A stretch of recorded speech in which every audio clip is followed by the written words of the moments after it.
Welcome to Sweaty Time Pro Wrestling, the podcast of which you are listening to right the freak now. I am a co-host and my name is Sean, and I say hello to you. Hello, I'm James, and whoop whoop to all the ninjas listening, tuning in. Wonderful. Hello, ninjas. That's something Shampiro said today. Oh, wait, hold on. I watched the episode. I missed that, and I feel terrible. Oh, yeah. I missed the ninja call-out? Uh-huh, he said whoop whoop to all the ninjas tuning in. That's awful, especially Whoop, whoop. I watched this episode in my face paint, feeling ever so alone. But I loved this episode. Before we even break into it, because we need 50 minutes. Once we get to the 50-minute mark on the recording, I'm saying Hollywood Handbook style, bye. Of course. We got a very busy boy in the name of James today, so we're going to keep it short and sweet. This is the podcast of which we are breaking down episode by episode Lucha Underground from the El Rey Network. We are on episode 21 of season 1, Uno Dos Tres. And this might be my favorite episode so far. I just understand why it was called that. The debut of the Trios titles. No. And so many other things. We'll get into oh my gosh. We are talking about the episode, I promise, but James just zoomed in on his own face with a little remote control, and Congratulations, the robots won. And by robots, I mean the Marshland. Nice jawline, baby. Oh, hello, guys. James, we have a hard 50 minutes, but I do need to spend at least 30 seconds playing with my sweet camera remote. It is a sweet camera remote. It is, and it can also zoom in fast and slow, you know? Ooh-wee, just like sex. Oh, which I've heard is pretty cool. I truly don't know if you've ever had sex and your sexuality. I wouldn't worry about any of that. I know you're doing this as a bit, but the bit has become like, I think Sean is this. Well, what I am is in love with the new recap. Recap this week, I will never reveal. You will never get it from me. The recap this week was interesting as hell to me. It felt different. It felt somehow even more just beautiful. Listen, I'm a big recap guy, but the way they broke down the crew and Big Rick's breakdown with that little Dario Cueto quote, he's like, "Bring to ferocity to this sacred ground," which is like, oh yeah, that's what he wanted from the crew, but Big Rick fucking murdered them instead.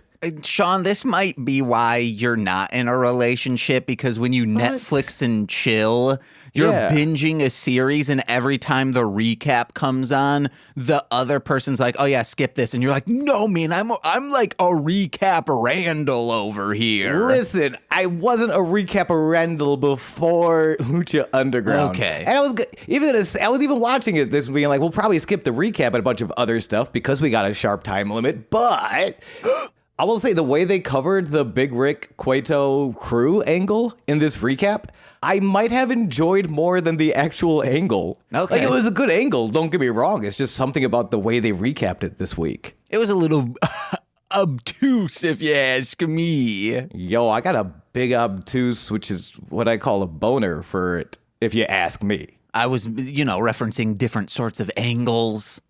Oh, that's clever. I just talked about my boner. Yeah, I was hoping you'd say, oh, well, I like the right sort of angles. Oh, yeah, no.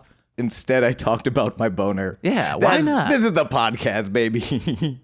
We'll cut to Cueto's office day, which we don't see a lot of. Interesting, this is a daytime shot of the office. Real quick, what's your boner angle?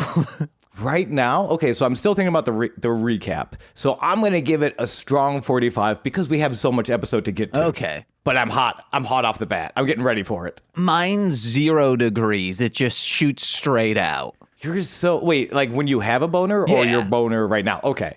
I thought you meant you had a... Okay. Interesting. Yeah, it's perpendicular with my body.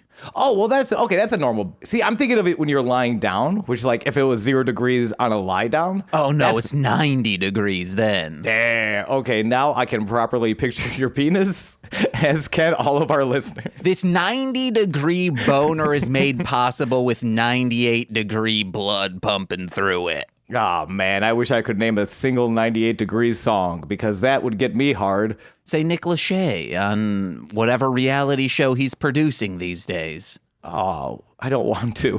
I don't Okay. know well enough. Yeah. What I'd rather talk about is Dario Cueto sitting in an office, seeing the ghost of Big Rick, except he's no ghost at all. He survived the crew. He survived the hit that was called upon him, and he has brought in new affiliates. Yes. Which we've talked about, they've been popping up in the dark matches. The Luchador Killshot, also known as Swerve Strickland, and cousin, the Mac, or Willie Mack. Awesome dudes. Phenomenal wrestlers. They've been wrestling. I think Willie Mack was 2006 debut. Swerve came out in 2011. So they've been around a lot of Northeast territory, which is interesting for them coming very SoCal and wrestling a brand. It's so excited. I'm so excited for these two young, wonderful athletes. I cannot wait to see what they do to this roster. It's real good. Kill shot. Hell yeah. Big Rick asks Cueto about the hit. Cueto denies and says, hey, maybe you guys would like to enter my tournament and not murder me? I'm going to crown a new trios champion. It's going to be real cool. They agree with the inclusion of a stack of cash for each of them at the behest of Big Rick. It's interesting seeing Big Rick kind of like go back into, now that he's dealt with the hit and the crew, he's like all business again. He's truly saying, I don't want your handshake unless that hand is full of cash. Absolutely. Like, Business Rick is awesome. I fucking love this guy. I love this trio. I did scream boo at first because I really wanted him to team up with Sexy Star. But after seeing Killshot specifically wrestle, man. Yeah. And I've seen, man, I love Willie. But maybe it's just because Swerve is on TV right now. And I think Mac is signed to MLW, which doesn't get a TV deal. He's still signed. They're both making money, but both of them, all three of them, it's a great fucking, spoilers, they're an awesome trio. We got a new band. They did not name, and I will get that name for you next week, dear listeners. It's Sergio something. Sergio. Okay. I like him. He's pretty cool. Vampiro shows us what grabbing looks like at the desk before we go to our first match of the night, and Helico versus Johnny Mundo. Dude, I forget. So, and I mentioned on this podcast before, at this time, I was such a John Morrison fan, such a Johnny Mundo fan. When he showed up in Lucha Underground, I was so happy he was wrestling on my TV again. And I feel like I forget how much of a fan I am of this guy until I just watch him wrestle.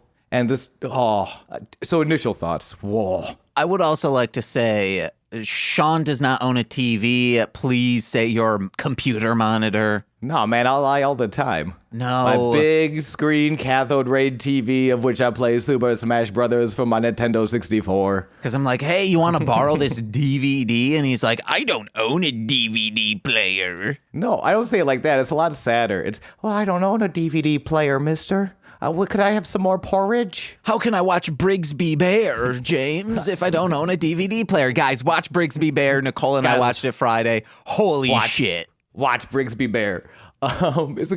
This match that they set up is a competitive match. No storyline attached, but it's kind of a new season. They want to set up, they're fighting for their position on the card pretty much.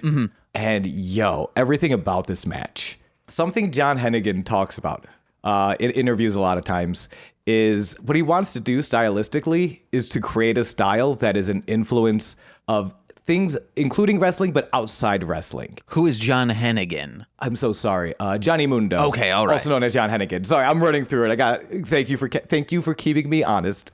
But something he talks a lot about bringing in the styles, which I love.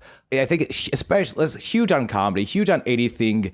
You don't want to be so wrapped up in your passion that you become just that thing instead of being a full person. And he's been very dedicated. He talked a lot about on interviews about how he likes to bring in his parkour training, which they put over on commentary, and especially his kung fu film studies. He was a film major, and he's a big Jackie Chan guy, big kung fu buff, and how he always wanted to implement that into his professional wrestling.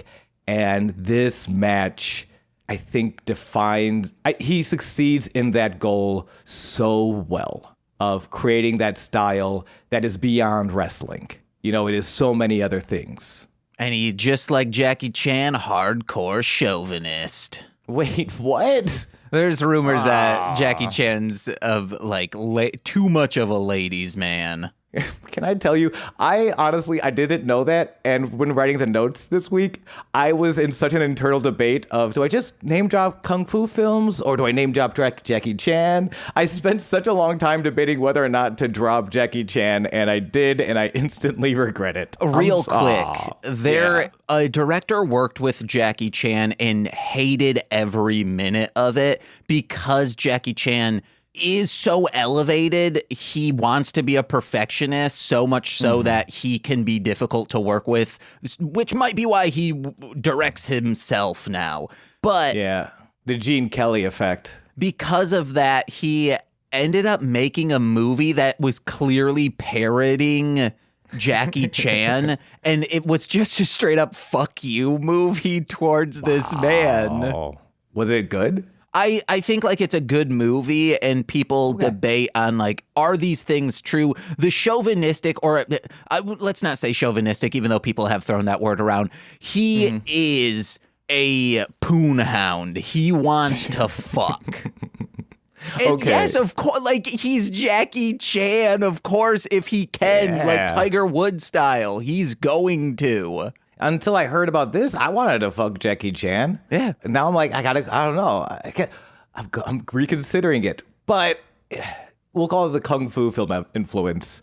Or the Jackie Chan. Or we could talk, or the chauvinist Jackie Chan. Possible chauvinist, alleged chauvinist Jackie Chan. For sure, poon hound Jackie Chan. Mm-hmm. But I'm curious, did you see, I wrote that down like immediately, almost as soon as the match starts. If you saw some of that Kung Fu, not traditionally wrestling influences. No, I was just seeing, his normal parkour stuff. That's about it. It was a very cool, it was a great parkour from both men. But if you look at Jackie Chan films, you can see not only him flirting with women, but him running up walls. That's parkour. Yes. That's true. Exactly. Yes. Johnny did not flirt with any women this week. And Helico has been flirting with women, though. Evilise for the past couple of weeks. So you know what? It still applies. Yeah. It's a very Jackie Chan influenced match. And I love it. Right as the bell rings, Mundo no strikes. He's wrestling down Angelico. And he is. You see the experience as he's like putting him in holds, putting him in locks until Angelico lands the first sidekick to the chest. Mm-hmm. And I've never seen a man so angry at surprise as Johnny eating that first kick. I'll say this match, you can look it up online. Everyone knows this is now almost a 10-year-old match. Johnny Mundo wins, but in my eyes, he did not. Angelico won because he got over so hard, and that's what Johnny Mundo's here to do. Even with him winning, you're like, oh, I'm surprised he won because the other person was doing so fucking good. And he's been doing that since he got here. Johnny has been elevating anyone he gets into a program or an angle or even just a one-off match. Yeah. Johnny makes everyone look so good. So good. One criticism on Angelico and all wrestlers with longer hair, everyone needs to cut bangs just so hair is always out of your eyes. You're not flipping it around. You don't have to tie it up. Women, men, non-binary. Wow. I want everyone with bangs that go to like mid-forehead. James, the emo kids are livid with you right now. And I don't know if you're going to survive the emo backlash. I already am not allowed into Hot Topics. Okay, good. Then you know what? You just keep on course. Their first strike exchange. So yeah, Johnny's wrestling until he gets kicked in the chest.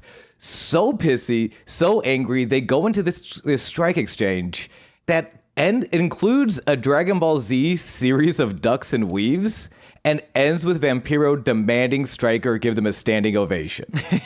I can't put over how unique their entire, it's just so, I don't know if I've ever seen a wrestling match with this type of, it's strike-based storytelling. Mm-hmm. But as opposed to, James, I wanted to ask you, because I don't want to get too into my own deep nerd head.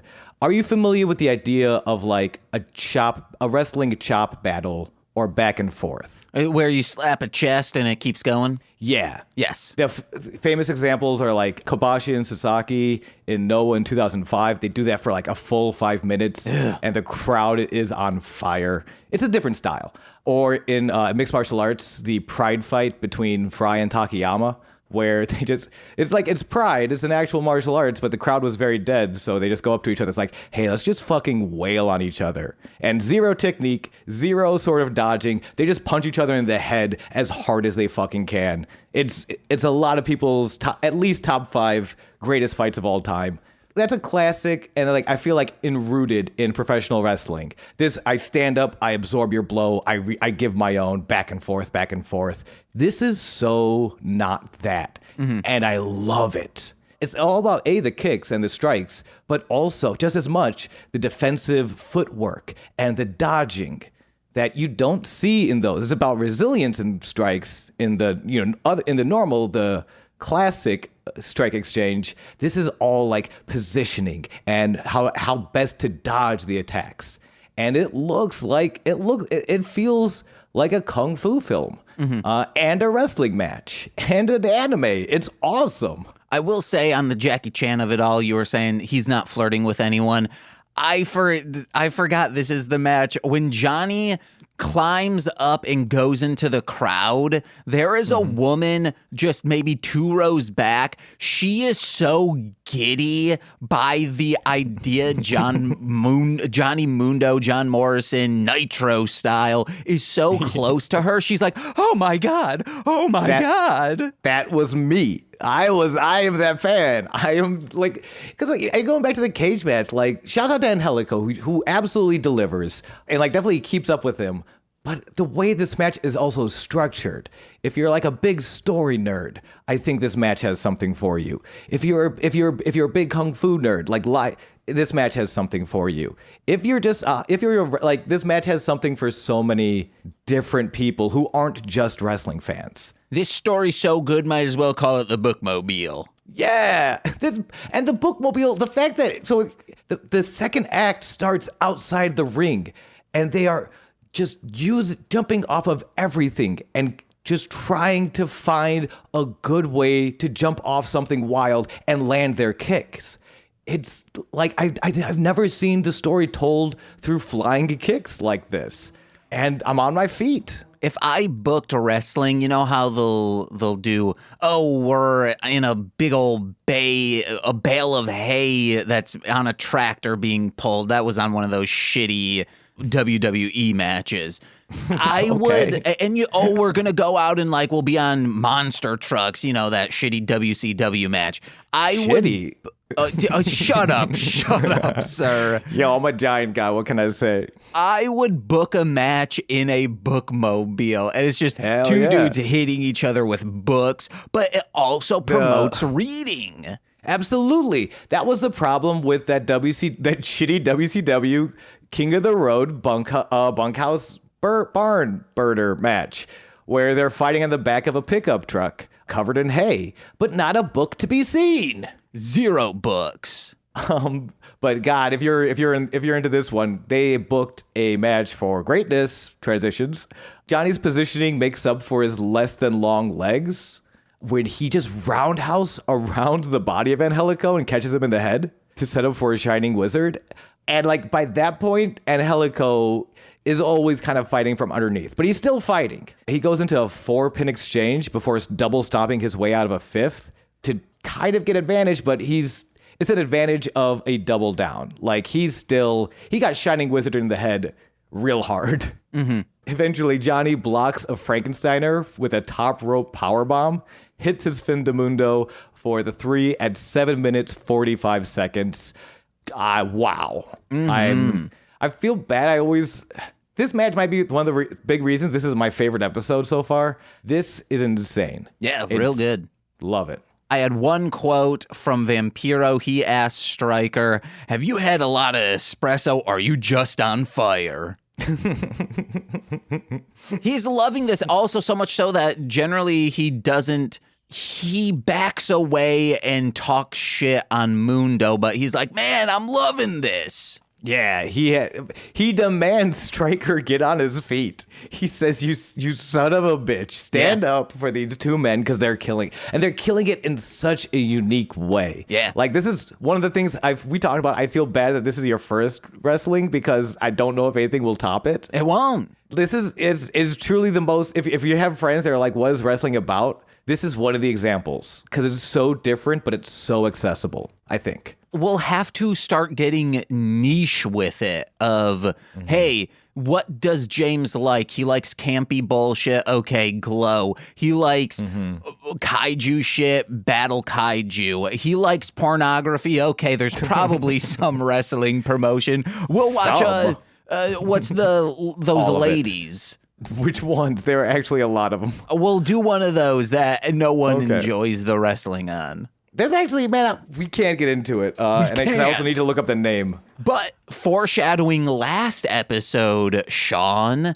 Yeah, you were James. like, there wasn't enough story. I need to know what happened to Black Widow Lotus, whatever her name is. Well, Lotus. Guess what? We do. That was a positive way of bringing this up, but that's true. I was very excited that we get just something, just so I know what's going on with Black Lotus. We get lots of backstage stuff today. Lots of backstage stuff today.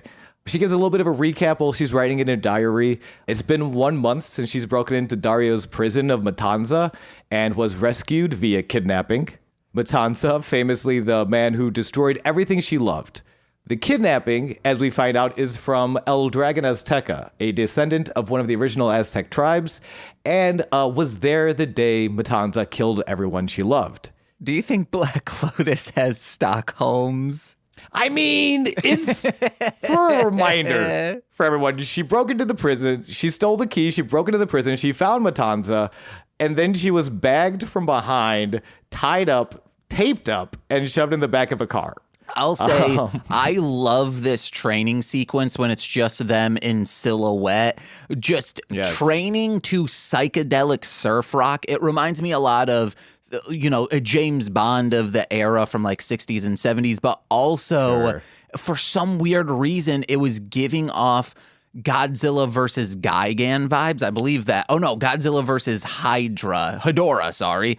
That movie is so psychedelic, dripping. Check it out. It's great. And probably a lot of the time luchador movies, I bet, were using heavy surf rock. Sure. I wrote Kill Bill but red. Oh yeah. With the heavy red lighting, but so fun. Yes, Dragon Azteca is here to teach her the art of lucha libre so that she may properly avenge her parents' death and destroy the monster behind the bars. I'm pumped for this. I hope they become a tag team and they're just rocking through shit. Me too. I hope for everything. Like it's really setting me up at this point that like as long as it's not the worst shit in the world, I'm so on board. Are you familiar with either of these wrestlers outside of this? No, I don't think. I didn't look up at El Dragon Azteca. Okay. But Black Lotus is not a wrestler. She is an actor. Oh. Yeah. I believe. I could be wrong, but I believe she's primarily an actor. All right. Yeah. But so is The Rock now, but he knows how to wrestle. That's also true.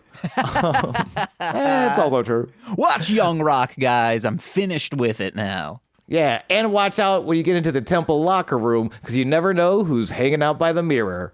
Post-match, Sweaty Johnny is slow-clapped congratulated by Alberto, whom we initially only see in like the scuffiest mirror ever. Like we'll see the back of his head, we'll see his shoulder, but anytime they want to show his face, they show his face in this cum-drenched mirror.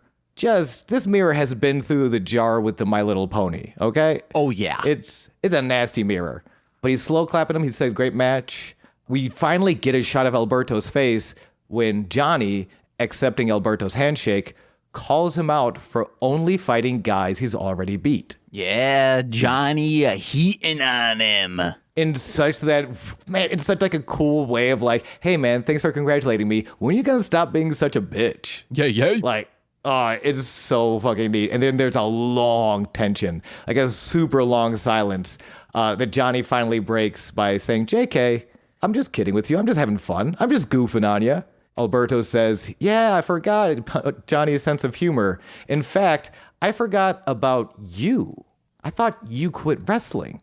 Johnny tells Alberto he must have remembered after seeing Johnny become the face of Lucha Underground, the place where you work now. Hell yeah. Alberto says exactly. It is dripping with tension. A lot of people love to go to wrestling shows and chant kiss at the wrestlers because it's this whole, we used to do it for my porch in college. Fight or kiss, where like people would be coming back from the bars and we want to see people either fight or kiss. I don't know, because the tension is there. And yo, like this is the most fight or kiss energy. Like it's, did I say dripping? Because it is a dripping. I could see a drag queen saying this, which, hey, please steal this. All tension is sexual. That's a great line. Someone use that, please.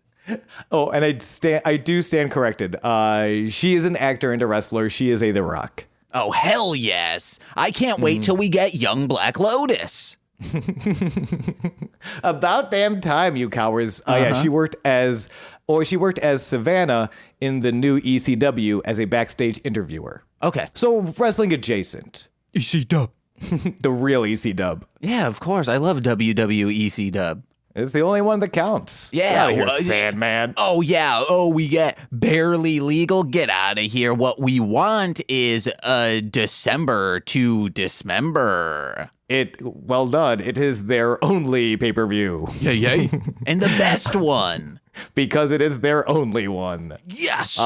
We go to Cueto's office after the dripping bathroom, where Dario offers Sexy Star a spot in the trio's tournament, but her partners are still on the shelf, being Pimpinella, Escarlata, and Mascarita Sangrata. They're still held up in injury ward, so Dario has arranged 2 new partners that she has worked with before in Mexico, Superfly and the controversial Pentagon Jr. Hell yeah, baby. This, what works better? Sexy Fly Jr. or Superstar Jr.? What about Super Sexy Pentagon? What about that? Yeah, I guess we could use that. We could also use Super Sexy Jr. Or we could also use Super Sexy Guy who doesn't want to be here because he's a pissy little asshole. He But gonna we'll get you. to that. Oh, he gonna get you, but not before this 4th match in the best of 5 series between Drago and Aerostar. This is, because it's 2-1 out of 5, this is just like the NHL playoffs.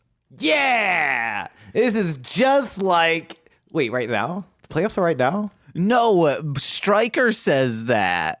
Oh, I don't listen to Matt Stryker anymore. And I'm like, this is baffling. Why did he choose the NHL? Because he sucks and is a fool. Is he from Sometimes Canada? he's awesome. No, he's from Long Island area. Okay. You want to know what? You're Canada adjacent over there. You guys love hockey, the Rangers, I think. I mean, he'd be an Islanders guy probably. All right. But the Islanders also suck, so we probably would have flipped to the Rangers. All right. The turncoat. Are the Rangers New York as well? Yes. All right. Yeah. It's kind of the Rangers are to the Yankees as the Islanders are to the Mets. All right. As far as geographically speaking, I think. I'm a Red Wings guy, of course, because I have Let 'em sex know. on my period. I was going to say because you're a big Tim Allen guy, but you know what? That's better. Yours was better. Vampiro breaks down what a Technico is, driven by sportsmanship, before we get into this Technico v Technico match. Again, the winner of the best of 5 series gets something. We'll find out later. We open up with an awkward body scissors that drags Drago down by the arm, which is one of those like awkward and ugly, but in a very like realistic opening contest sort of way. Mm-hmm. Where like, yeah, you're not tired enough for me to land my really complicated moves. I'm gonna have to like kind of force you down. He gets his first count, but Drago's super kick to Aerostar's mush levels the playing field. And it's a lot of Drago's strong style kicks and vicious slams against Aerostar's springboard mastery and liquid body movements. I'm glad this match was very colorful looking and fun, because it's like, well, we know who's gonna win. Yes, but there is some, not just, colorful and fun, but also advancement in the story. Oh, yeah, specifically of Drago. How it ends as well is Yeah. a little different than the others. Well, and the way it goes, Vampiro calls it out. There's a lot of times Aerostar ends up getting dumped to the outside, and Aerostar is doing what Aerostar has been doing the past 3 matches. Beautiful float overs, really complicated like top rope maneuvers, running on the top rope, using the springboards. What you expect a really clean high flyer to do. Where Drago is kicking the shit out, literally just kicking him as hard as he can, and then just throwing him on the worst way possible on his head. And yeah, Vampiro calls it out where Drago's been a big fan of topes and suicidas dives to the outside. He doesn't do one of those the entire match. In fact, he lets Aerostar get back into the ring to be, quote, kicked to death. And you see like Drago adjusting his fight style to use kicks of death and another Vampiro quote, "I hate you" moves. Oh, which yeah, are just yeah. those really mean power grapples. And it shows off such a different side of Drago, and that is the darkness, the Infierno side of Drago. Of like, you know what? Yeah, the dives are pretty and they look really good, but what if I give you 5 seconds and then I just boot you in the fucking skull? And then I just bully the shit out of you. In a sportsmanship way, he is still a technico, but seeing him adjust his style, like I can't keep up, because really, who can keep up with Aerostar in the sky? Yeah. He's Peach in Melee. You know, he's got the aerials. That's his name. He's an Aerostar. Absolutely. And seeing Drago learn, especially in this match, I got to bring him down here. He's used to fighting up there, but what if I just punish him? Just dirty fucking Infierno, filth, strong style wrestling. It's like playing Knuckles in Sonic 2 when you plug in Sonic 2 on top of Sonic and Knuckles. Absolutely. Knuckles can do some awesome things, but if you're playing him like Sonic, you won't be as successful. No, you just get up real high, then coast as long as you can, and then the level's done. Oh, wait, who's Knuckles in this comparison? Knuckles is Aerostar because he can fly. Okay, then, yeah, and Drago, maybe this was his first, is Blue, first of all. Yes. And maybe his first game was Knuckles and Sonic, so he started playing as Knuckles, and now he has to learn how to play as Sonic. It is a different style, but it's so rewarding when it pays off. Also, Drago is frequently pregnant. What now? Come on. Like Sonic. Now what now? Come on. Yeah, no, I got it. We've all played Sonic Dreams. We've all had an awakening to various shouts out to DeviantArt. Drago hits his one top rope move. And again, this man before this week was a flyer. He would be considered a flying luchador. He hits one top rope move, corkscrew crossbody, into the backdrop, into tight crucifix pin for the win at 4 minutes, 28 seconds. And I love it. I love it so much. Post-match, Drago offers the hand, as they've done every time. Arrow accepts the handshake, but pulls Drago in real mean. And they have a few real choice words for each other. The sportsmanship is cracking in the name of competition. I mean, it's still sportsmanship, but now it's leaning more towards an MMA promo opposed to like, hey, let's go play some baseball. In a way, in another way, I would say Aerostar character, this is all, all kayfabe, I think was really pissed he lost that the way he lost that. Yeah. The way Drago adjusted his style to really neutralize Aerostar's style, I think frustrated him a lot. It's like when your friend, maybe in Super Smash or something, you learn what it's your friend who always wins, and then you learn a maneuver that completely eliminates all of their bullshit and see how pissed they get. Yeah, man. What do you mean my corner down punch doesn't work anymore? Curse you to hell. We cut to Cueto's office after this, and Dario is disappointed in Son of Havoc, Ivelisse, and Angelico. As singles, because Angelico lost tonight. Son of Havoc lost every match except for his 2 matches with Angelico. And Ivelisse got dumped by a guy like Son of Havoc. That man sucks. I can't believe that's his real voice. I don't know if it is. Is it? Do we have confirmation that it is? I feel like it's getting dropped a little bit. Maybe. We need to figure this out. Yeah. But their singles careers, which apparently include dating Son of Havoc, sucks. So now you are a trios team. Ooh. Like, no, I don't want to be a trios team. I don't like you, and I don't like you, and I especially don't like you. And Dario's like, everyone, shut up. Get ready. Get on the same page, because your opponents will be anything but embarrassing in the ring. Oh. And then right before they leave, Son of Havoc makes sure that Dario knows that, for the record, he dumped her. This was super funny. I liked embarrassing the ring made me audibly go, ooh, that's just such a mean way of putting it. Yeah, your opponents are not pieces of shit embarrassments. Mm-hmm. Even Chavo has a couple of wins under his belt. How dare you three? Hey, you want to know what? I'm done talking shit on Chavo. He does great work on Young Rock. Check it out now, streaming Peacock. Are you being sponsored by Peacock? I wish. That's It true. is. Me too. I'm only being sponsored by the wrestling coordinator section of Young Rock, now streaming on Peacock. Yes, I am officially sponsored by Chavo and his team. I'm gonna shit in your bag, James. Nothing No. personal. I have to. Please don't. We go into our main event, the Trios Tournament. First round, Big Rick, Killshot, and the Mac versus Sexy Star, Superfly, and Pentagon Jr. Man, how Big Rick was coming down to a sporting event smoking a cigar. That's not good, Sean. No, but it is if you're Big Rick because he's cool. Or if you're like Babyface Finster from the Looney Tunes. Wait, which one is? Oh, he's the. Okay, I remember who Babyface Finster is. Sean, I think you Yes. have a like noise suppression on specifically Stryker this episode because he says that. I fucking hate this guy so much. I have one Striker line written down because it sucks. And he goes, "Oh, what? You? It's a cartoon reference. I'm sorry you didn't get that, Vampiro."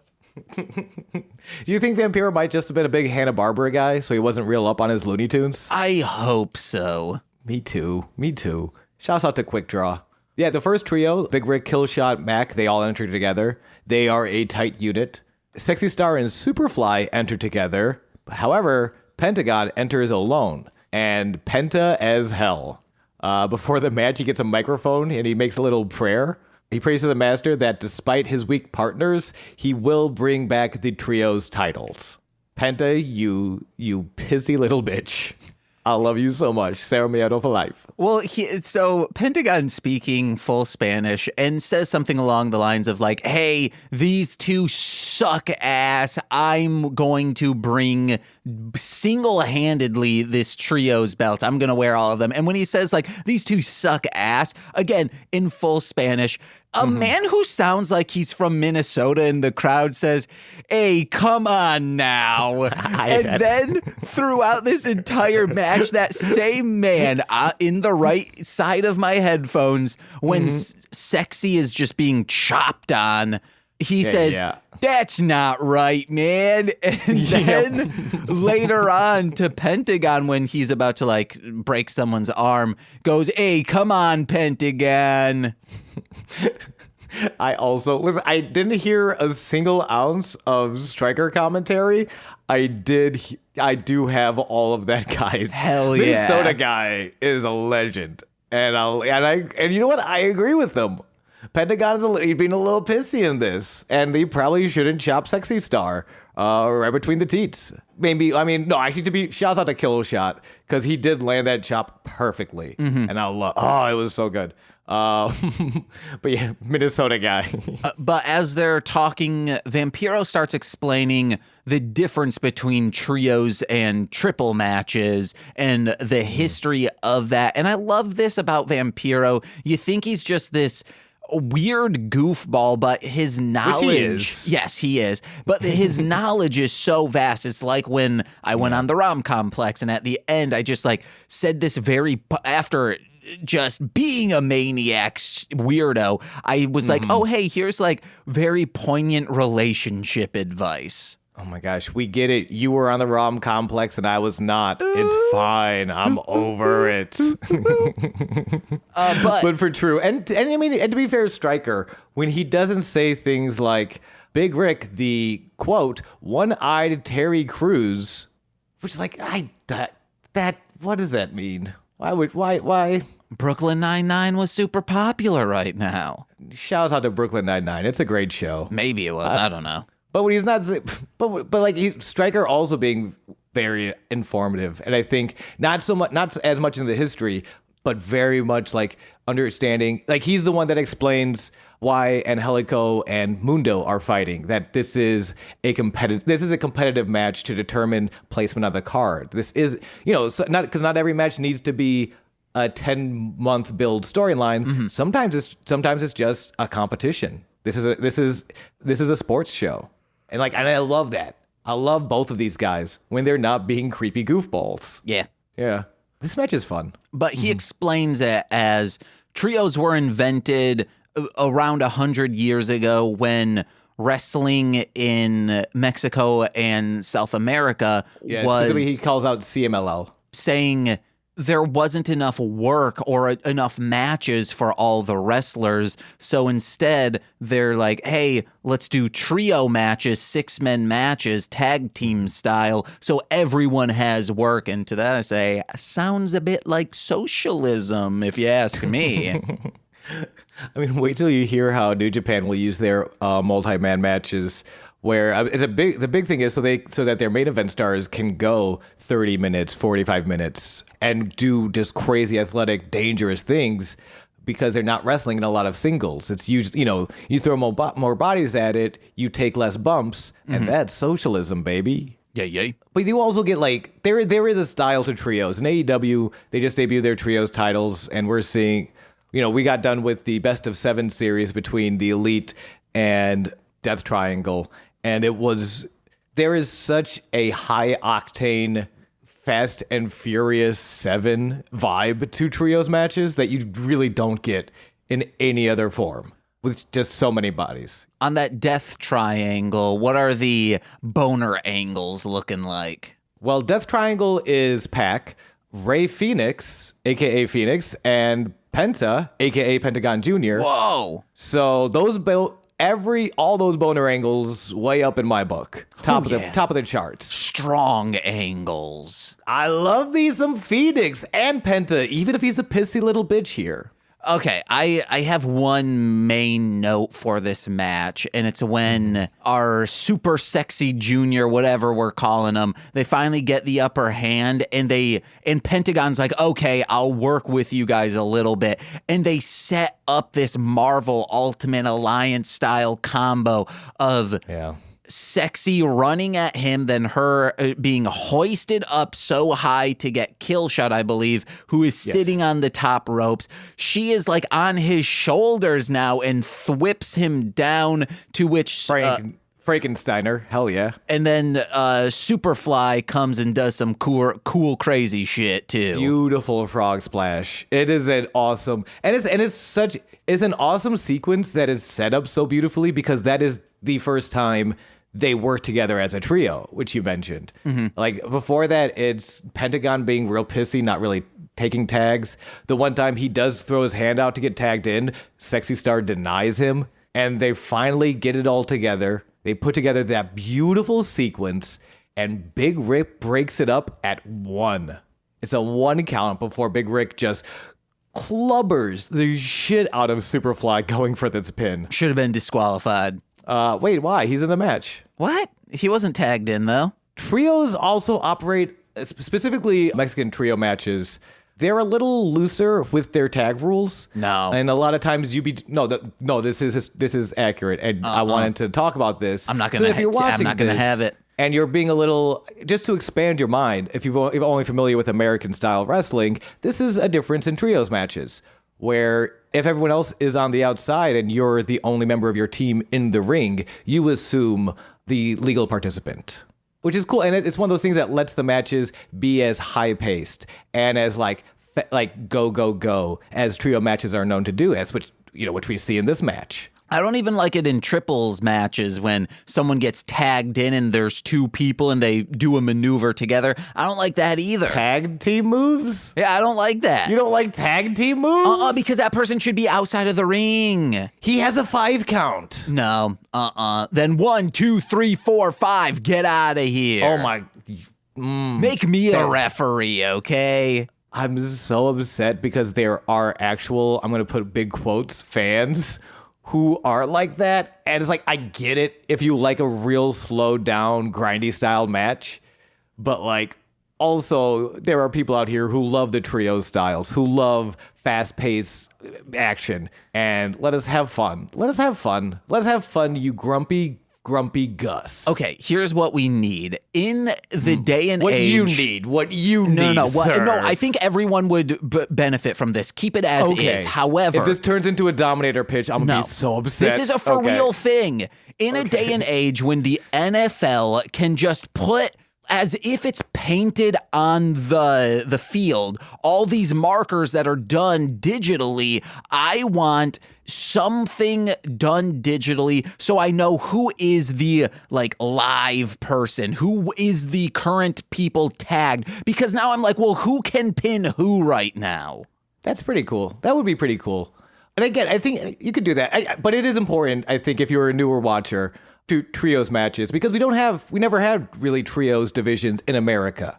WWE never ran those. WCW never ran those. I think ROH does, but ROH technically just a super indie. Mm-hmm. So to understand that side of the rules, that like the tags, the legal participant doesn't always need a tag. And you could also do that. That would the digital sort of like marker on the side could also keep track of that. Like, oh, it looks like Mac and Big Rick are taking on the outside. Killshot is the only man standing, therefore he is the legal participant. Okay, just keeping us on track on that would be pretty neat. Yeah, I want it like The Sims. How when you have The Sims selected, it has that little diamond above them. I just want to see Big Rick pee his pants. Oh, Sim style. Hell yeah, but baby. We got to start wrapping up. Yeah. It's a beautiful match. After that breakup, the trio of Big Rick, Killshot, and Willie Mack get their offense in, and they're just over. They're not just overpowering. They're also on the same page, and that's a deadly combination. Killshot hits a rolling cutter to Superfly. Mack hits a running brainbuster to Superfly. Killshot finishes up with a double stomp on Superfly. Superfly is dead. Mack covers for the 3 at 10 minutes and 59 seconds. Woo. And we didn't even get to talk about Willie Mack doing that fucking tope to the outside. Oh. Huge dude, super agile. Oh my gosh. But we'll see some more of them. We'll see more of them. I thought you were going to bring up how, when people like run towards the rope and use that as momentum to like go back, when I think it was Pentagon Jr. was trying to do that to the Mac, but the Mac catches him perpendicular and just like a football tackle into him. It was fucking great. The Pounce, a TNA classic. Fucking yeah. The move is Monty Brown sort of coined that back in early TNA. The Pounce is awesome. It's always so cool to see a Pounce and Penta almost go flying to the second row. Beautiful match. And one last note, Killshot, how he moves and his demeanor, he doesn't talk, but it seems so much like a late 90s slasher, and it's terrifying. I really enjoy it. Yeah, I also shout out, I think this was a Striker call. Striker calls Killshot.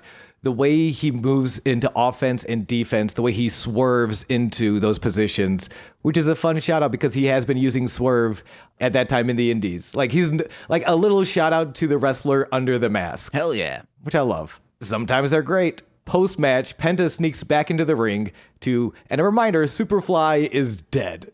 They mutilated our boy. Penta sneaks into the ring, sees Superfly on the ground, blames him for the loss, and sets up the sacrifice arm breaker on his own partner before Sexy Star running boots Penta to roll Superfly out of the ring and square up. I think that's going to be the next arc for this next 20 episodes or maybe 10 episodes. Sexy Star might be taking down Pentagon. Someone has to. We don't have health insurance. We're a wrestling company. Someone must stop this man. Very good episode. I'm excited to watch more. Me too. It's so good. I love this episode. And I always say one every week, and it's usually a Johnny Mundo match. But God, if you can go out of your way and find that Mundo and Helico match, it's so unique. If you have a friend who's really into like kung fu movies and never has checked out wrestling, I would throw him this match. It's so unique. It's so cool. Or someone who's a real poon hound, have them check this out. Yeah. If you know someone who's really into breaking limbs on set and then having sex with his coworkers, throw him this Johnny Mundo match. Yeah. Y'all, Sean. you know me. You can find me. I'm getting to my plugs before you even ask because I'm excited to talk about twitch.tv/Goose Von Kaiser, where I do my thing and I have a good time doing it. Hey guys, check out my other podcast. To find information at mlmpod.com. Links in the description. Then listen to my music under Marsh, Land, Monster. New Dragon Boy Suede produced by MLM song called Odwalla, out this Friday, March 24th. It's a weird one, but catchy and nice and fun. And head over to patreon.com/MLMpod, where for $5 a month you get exclusive content every single Friday. This month, we've done nothing but This Existed, discussing trauma movies. This week, I believe, yes, is the Beware Children at Play episode. And we added the 5th Friday. I forgot there were 5 Fridays. I was just going to do a watch along, but no. Lil Corey's coming on for a 5th This Existed, where we'll be discussing my 2 favorite trauma distributed shorts, Psycho Kino and Fist of Jesus. It's real fucking good, guys. So please check out patreon.com/MLMpod. That's for $5 a month. You get all of this exclusive podcasting, but for $10 a month, you get monthly exclusive content on top of that weekly and shout outs on every single free feed podcast. So let's begin with those, starting with Alex Z, the Waz. No time. You got it, baby. Okay, Steve F., Eric Berry of Ranger Command Power Hour, Jordan B., the Chaos Witch, my big old brother in common law, Joshua Jacobs, Steve Barnes, a sweet child of time. Oh yeah, check that out. My mother, who's currently in New Orleans, but my sister and I will show her and my brother that we can still have fun. We're going to the Wisconsin Dells, baby. Someday. Lil Corey's BFF and roommate Shane, That Fed, and twitch.tv/Core Winning. It's Corwin. I've been James. I've been Sean. Bring to ferocity to this sacred ground. And this has been a sweaty time. Bye. Bye.